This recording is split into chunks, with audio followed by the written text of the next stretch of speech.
Full details in the blog post linked in the description. The blog post will be kept up to date with any new details that appear. Power source. When any of your electronic devices malfunction, the power source should be the first thing that you check. The same is true for your £5. So before attempting any of the fixes listed below, ensure that both your consoles and TV's power supplies are securely plugged into your wall outlet. Faulty HDMI cable or port. Your console's audio and video are communicated to the television through the high-definition multimedia interface, HDMI cable.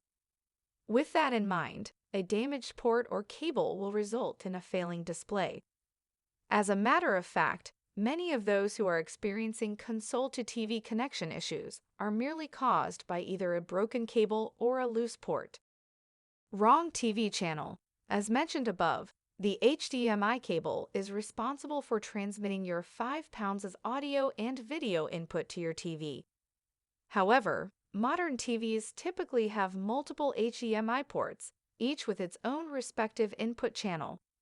So, if you're getting a blank screen even though your cables and ports have no issues, you could be on the wrong input source. Misaligned TV and PlayStation video setting.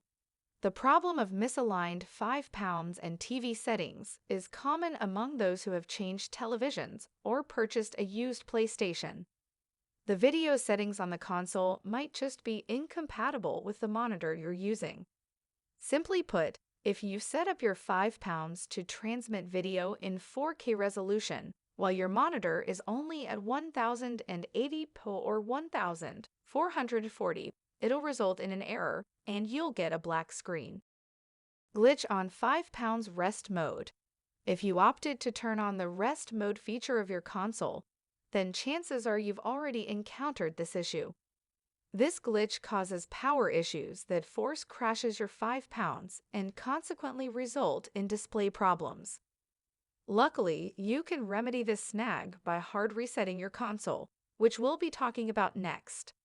Change your HDMI cable. As we mentioned earlier, the HDMI cables of the PlayStation are usually the reason for problems relating to monitors. With that in mind, here are some of the things that warrant changing your HDMI connectors. Loose plugs, wire damages like cuts, cable discolorations and melting. Correct your HDMI input source. If your HDMI cords and plugs appear to have no issues, then the problem could be that you're on the wrong input channel. To change this, get your TV's remote control and find the button labeled Input or Source, and press the button repeatedly until the correct input displays on the monitor. We also recommend that you update your TV's firmware to the latest version available, as some glitches may prevent your monitor from displaying HDMI audio-video inputs. Change video output resolution to safe mode.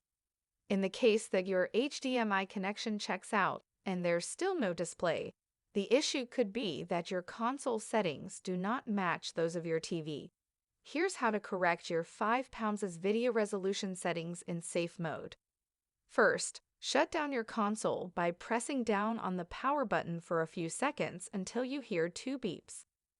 Next, turn it back on by pressing the power button until you hear the 2 beeps. When the console is on, connect the controllers using a USB cable.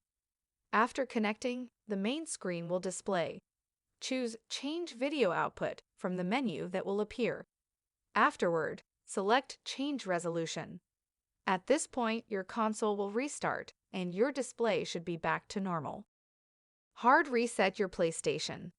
If you tried all the fixes above and you're still stuck on a black screen, you can try hard resetting your £5. Follow these steps to force reset your PlayStation 5 consoles.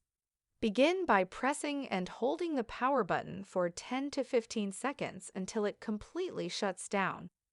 Afterward, unplug the power supply behind the console without removing your hand from the power button. This process will erase the cache of your device. Lastly, reconnect the power supply back and wait for a few seconds before turning it back on.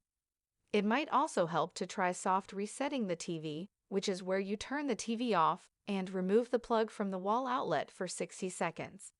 Doing this resets the internal cache in the TV. If you are still having trouble, try taking a look at the comments. I will also update the blog post, linked in the description, with any new fixes that appear.